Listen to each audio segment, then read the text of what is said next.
what the question Kenyans would be asking, whose succession?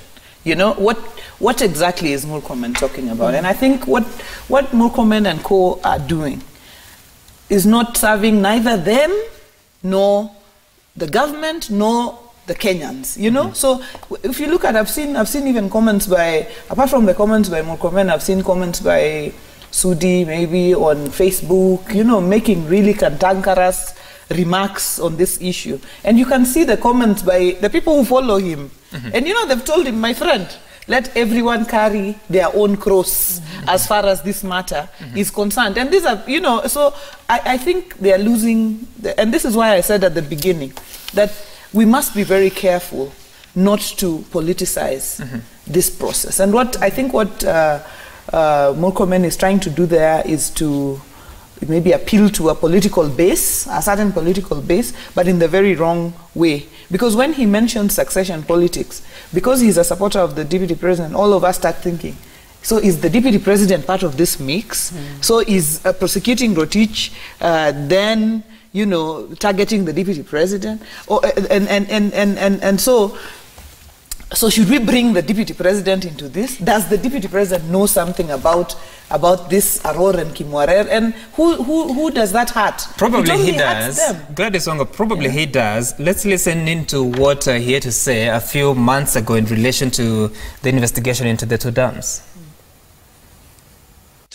Oh, the government has lost 21 billion in Kimwarer and I don't know, Arror Dam, which is a flat lie. The money in question is about 7 billion. Don't go and shout there and tell us that, oh, 7 billion shillings is nothing. 7 billion shillings is not pocket change.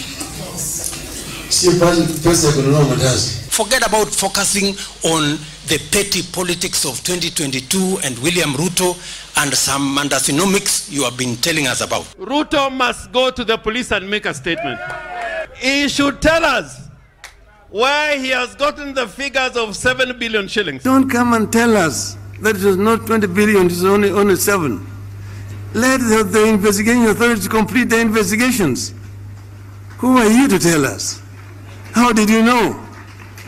You are the thief who is trying to show us that, oh, the thief running away. I have an interest, my friends, in the dams being constructed, because that is how millions of Kenyans are going to get drinking water. Okay, all right. Granted, he's the deputy president, and of course he has a right to defend the projects of the government. But how does he distance himself from allegations that he's interfering with investigations, and of course the mudslinging that may come from the fact that now we are here and the DPP has about 20 billion. I need to cut it short before you respond to that because we need to cross over to Muthaiga police station. All right, so as we wait to link with our reporter there, let's get to the question of the sentiments by the deputy president. Yes, he can defend the government, but how does he dissociate himself from the reality that now we have of projects that were inflated by about 17 billion shillings, and already 19 billion shillings has been paid out? I think let's be fair to the deputy president. When he commented there, he was talking about the figures, but he did not comment on the fact whether there was corruption or no corruption. I think that's very important to make that comes out quite clearly. And of course, I would expect him to be able to answer the question because he is the deputy president. These are government projects. These are some of the things that Jubilee promised. I mean, it's top of the agenda, irrigation and food security and so on. So yes, he was commenting in, I think, in that, and I expect him to know the figures. He didn't comment, he didn't say that there was no corruption. He simply said, the figure in question was 7 billion. Yes. And what? Well, I think that Gladys Post is misleading us on that front. Because what he said is people are saying that money has been lost here, which is a flat lie.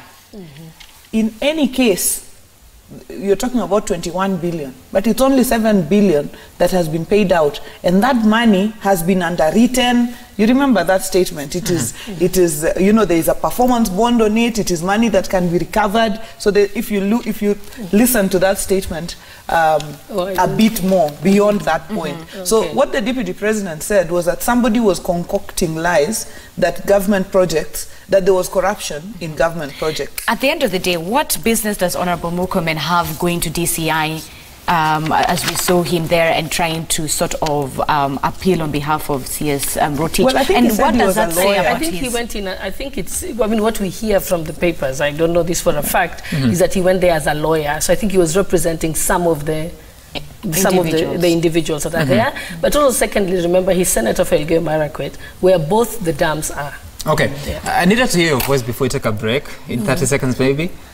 Just to add on to what they were saying is that, yes, he may have gone there as a lawyer, but to the public, it seems as if he is taking this personally and he has interests in this case. Okay. So, and how it comes off is, it doesn't come off looking good. And that is as per the public. But as I said before, whether it is he's there, you know, he's politicizing it or not, only time will tell.